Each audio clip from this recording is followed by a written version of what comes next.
इन भाई साहब ने जो ही धारावाहिक देखी, माँ को देखा, इनके भी भाव बदल गए और इनको भी ध्यान आया पुरानी हिस्ट्री अपनी कि हमारे भी माँ है। और इधर माँ जब बच्चे को खबर नहीं मिली बच्चे की, तो माँ इतना रोती, दिन रात इंतजार करती।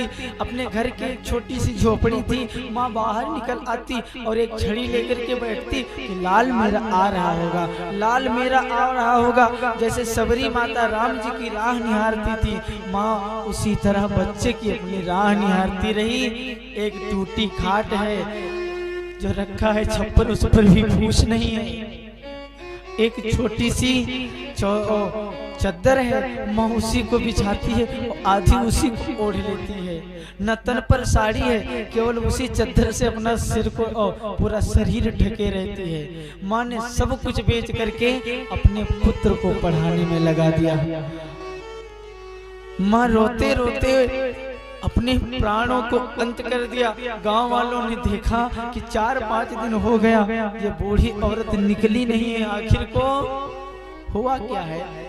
जब झोपड़ी में प्रवेश किया तो क्या देखा कि बूढ़ी माँ तो प्राणांत कर चुकी हैं। गांव वालों ने अंतिम संस्कार किया और सोचते हैं कि बताओ, इतना पुत्र को लायक भी ना बनाओ कि वो माता पिता को ही नालायक कर दे। लायक बनाओ उतना कि जितने में आपका सम्मान हो। अब ये बेचारे जापान से अपना टिकट बुक कराए और भारत देश को आए, और जब आए तो लोगों से पूछा, मैं उन माता का पुत्र हूँ और मेरी माँ इसी गांव में रहती थी। लोगों ने कहा, अरे दुष्ट, दुराचारी, अत्याचारी, क्या तू वही पुत्र है? अरे तेरे लिए तेरी माँ रोते रोते इस संसार से गुजर गई और तू उसको देखने नहीं आया। इसने कहा, क्या मेरी माँ नहीं है? इसको पुरानी बात ध्यान आई कि मेरे पिताजी भी शायद नहीं थे। जब मैं समाधि पर सिर पटकता था, माँ हमें आश्वासन देती थी कि तुम्हारे पिता हैं, लेकिन मेरे पिता नहीं थे। अब माँ भी चली गई तो इसने पूछा कि मेरी माँ रहती कहाँ थी। जो ही उस टूटी झोपड़ी को लोगों ने बताया, इसकी आंखों से आंसू गिरने लगे। धिक्कार है ऐसे जीवन को, मैं महलों में राज्य करता रहा और मेरी माँ बारिश में भीगती रही। ऐसे पैसे से क्या फायदा? संसार के लिए मैं, दुनिया के लिए पैसे एकत्रित करता रहा। मेरी माँ एक कपड़े को तरस गई। मैं अच्छे अच्छे कोट पैंट पहनता रहा, मेरी माँ एक साड़ी को तरस गई। मैं बैंक में बैलेंस भरता रहा, मेरी माँ एक एक दाने को मर गई। जब देखा एक टूटी खाट पड़ी है, एक चद्दर, लोगों ने कहा, बेटा दुराचारी दुष्ट, देख तेरी माँ यही चद्दर ओढ़ती थी, ठंडी में भी, यही गर्मी में भी, और जब दिन होता था तो यही लपेटती भी थी।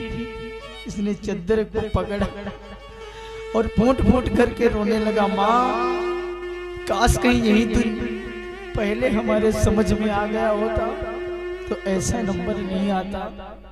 लेकिन जब खेत चिड़ैया चुन गई तो डंडा हलाए का हो। जब तक माता पिता है तब तक उनको नहीं मानते हो। माता पिता 5 किलोमीटर से चल करके आए तो पैर दाबने में संकोच, और पत्थर को दाब दाब करके आशीर्वाद ले रहे हो। क्या भगवान आप पर प्रसन्न होंगे? कभी भी नहीं प्रसन्न होंगे। देखना, पुत्र उन्हीं की तरक्की कर रहे हैं, उन्हीं के पुत्र भक्त भी हैं जिनके माता पिता सच्चे हैं और भक्ति लाइन पर लगे हैं। जो पुत्र अपने माता पिता की सेवा करता है, भक्ति में लगा है, उसी के माता पिता भी प्रसन्न हैं। चद्दर को लेकर के सिर रख करके रोने लगा। तो उसमें से ऐसा लगा कि इसमें कुछ रखा है।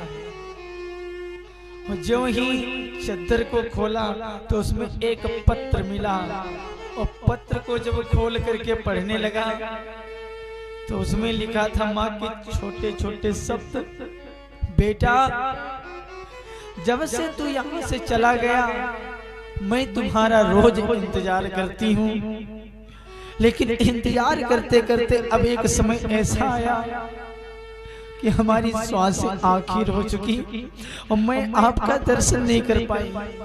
बेटा मैं तो इस संसार से जा रही हूँ, लेकिन तुम ये मत सोचना कि माँ तुम्हारे पास से जा रही है, क्योंकि जब तो बहुत छोटा था तो गिल्ली डंडा खेलने में तेरी एक आंख चली गई,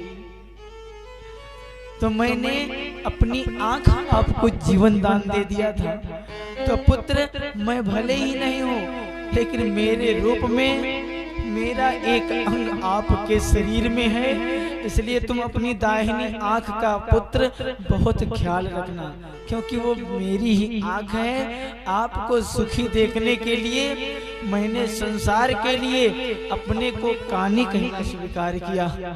बेटे ने जब ये पत्र पढ़ा तो फूट फूट करके रोने लगा कि आज ये जो नेत्र हैं जिसके लिए मैं सक्षम हुआ देश विदेश जा करके यात्रा किया,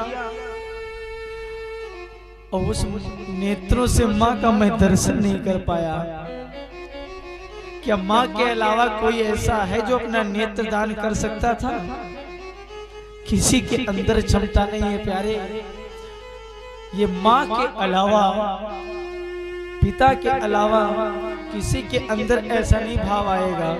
चाहे भाई हो, भोले बाबा ने आखिर को एक पंक्ति ऐसी कह दी थी कि उमा राम समहित जग माही, गुरु पित मात बंधु को नहीं। भगवान के अलावा कोई नहीं है। माँ पिता यही भगवान है। माँ ने केवल यही कहा बेटा इस आंख को जरूर ध्यान रखना, क्योंकि ये आंख मेरी ही है। जब पत्र पढ़ा गांव वालों ने देखा तो कहा अरे दुष्ट दुराचारी, तेरे इस जीवन से क्या फायदा? तो जिस माया जाल में पड़ करके अपने माँ और पिता को भूल गया, और अब इस पत्र को पढ़ करके रोएगा तो इसको रोने से कोई फायदा नहीं है। और सच बात है, धन चला गया तो फिर मिल जाएगा, लेकिन पत्नी चली गई तो फिर मिल जाएगी। भाई चला गया फिर मिल सकता है, बहन चली गई फिर मिल सकता है, लेकिन माँ और बाप चले गए तो दोबारा नहीं मिलेंगे। एक कवि ने बड़ा सुंदर भजन गाया है, बारे बार मिली जई है